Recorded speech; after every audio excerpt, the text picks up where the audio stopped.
আসসালামু আলাইকুম এভরিওয়ান, কেমন আছেন বন্ধুরা? আশা করি সবাই ভালো আছেন। ছোট বড় সকলকে মাহে রমজানের শুভেচ্ছা। তো বন্ধুরা, আজকে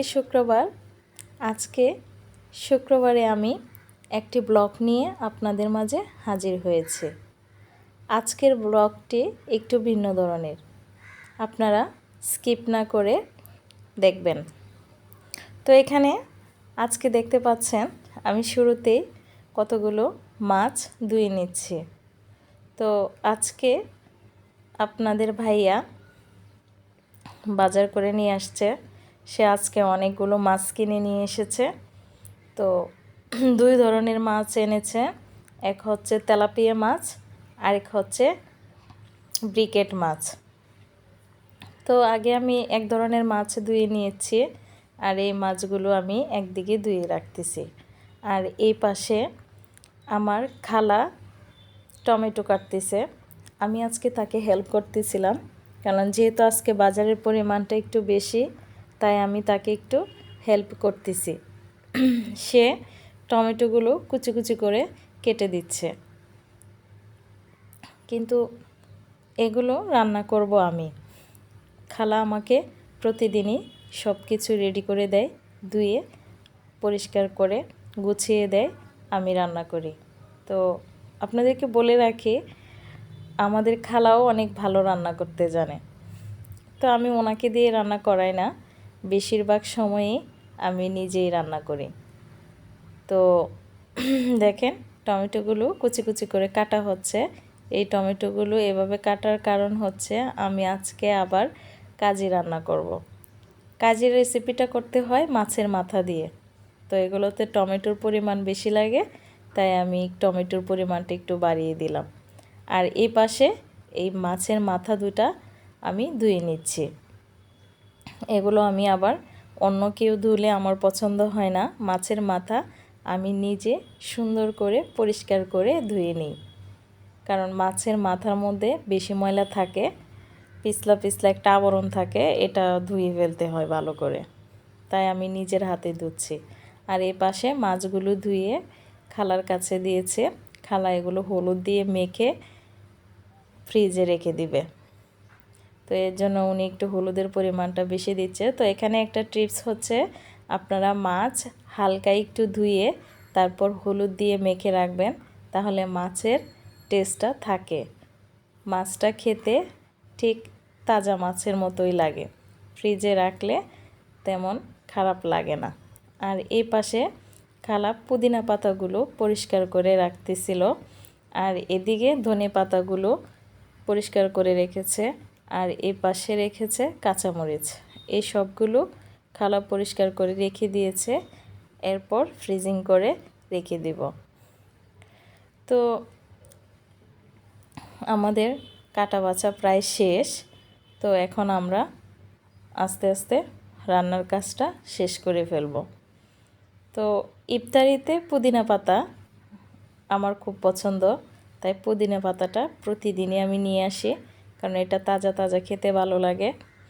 এই পাতাটা অনেক পুষ্টিকর একটা পাতা। আর এদিকে খালা ওই তরকারি রান্না করার জন্য রসুন, পেঁয়াজ, কাঁচামরিচ এগুলো কেটে দিচ্ছিল। উনি এগুলো কেটে রাখতেছিল। আর এদিকে মাছের ভিতরে যে ফুলকা থাকে, ওই ফুলকাটা আমি আজকে তরকারিতে দিব। আমি এমনিতে সাধারণত মাছের ফুলকা খাই না, কিন্তু আজকে খালা বলতেছে যে এটা খেয়ে দেখেন ভালো লাগবে। তো এটাতে নাকি আয়োডিন থাকে, এটা আমি জানি, কিন্তু ওই পরিষ্কারের জন্য অনেক সময় খাওয়া হয় না, আমার থেকে খারাপ লাগে, ওইটার ভিতরে অনেক ময়লা থাকে। তো আজকে আমি নিজের হাতে এটা পরিষ্কার করে তরকারিতে দিব। এরপর এই পাশে আমি ব্রিকেট মাছটা আগে থেকে পরিষ্কার করে ধুয়ে রেখেছিলাম। এখন এটাতে হলুদ গুঁড়ো, মরিচের গুঁড়ো, ধনিয়া গুঁড়ো, সামান্য জিরা গুঁড়ো, লবণ, একটু সামান্য কালো জিরা, এগুলো দিয়ে মাখাচ্ছি। দেখেন আমি সুন্দর করে এগুলো মাখিয়ে নিচ্ছি। মাছগুলো এভাবে ভালোভাবে চেপে চেপে মশলাটা মাখিয়ে নিলে এবং কিছুক্ষণ সময়ের জন্য এটা রেস্টে রেখে দিলে মাছ ভাজিটা খেতে অনেক সুস্বাদু হবে। এবং মাছটা একটা মুচমুচে ভাব হবে। আর দ্বিতীয় কথা হচ্ছে মাছ ভাজি করার আগে আপনি মাছটাতে হালকা একটু তেল মেখে নেবেন। তাহলে অনেক সময় আমরা মাছটা তেলে দেওয়ার সময় মাছটা ফুটে মানে তেল ফুটে এসে, এর জন্য একটু তেল মাখার মধ্যে দিলে মাছটা ম্যারিনেটও ভালো হবে এবং তেলও ফুটবে না।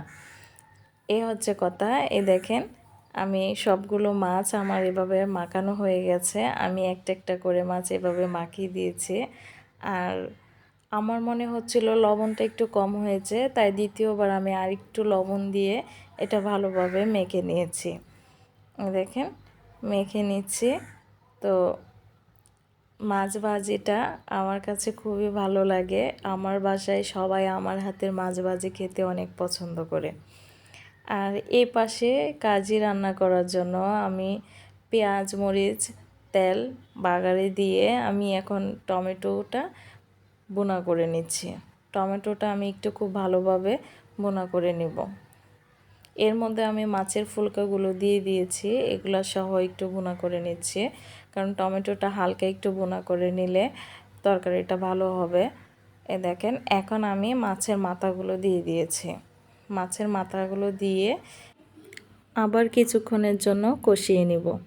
আমি ভালোভাবে নেড়ে চেড়ে দিচ্ছি এবং এটাকে এখন আরেকটু কষিয়ে নিচ্ছি। এই দেখেন এখন আমি এটা একটা ঢাকনা দিয়ে ঢেকে দেব। আর এই পাশে মাছগুলো ম্যারিনেট করা হয়ে গেছে। এখন চুলায় আমি একটি ফ্রাইদানি বসিয়ে দিলাম। এটাতে এখন মাছের পিসগুলো এক এক করে সবগুলো দিয়ে দিচ্ছি। এই দেখেন মাছের পিসগুলো আমার দেওয়া শেষ। এখন আমি চুলার জালটাকে লো হিটে দিয়ে দিব। এতে মাছটা একটু মচমচে হবে। মাছে পেঁয়াজ এবং ধনেপাতা দেওয়ার জন্য খালা এই পাশে আমাকে পেঁয়াজ আর ধনেপাতা কেটে দিচ্ছিল। আর এদিকে কাজির তরকারিটা বোনা হয়ে গেছে।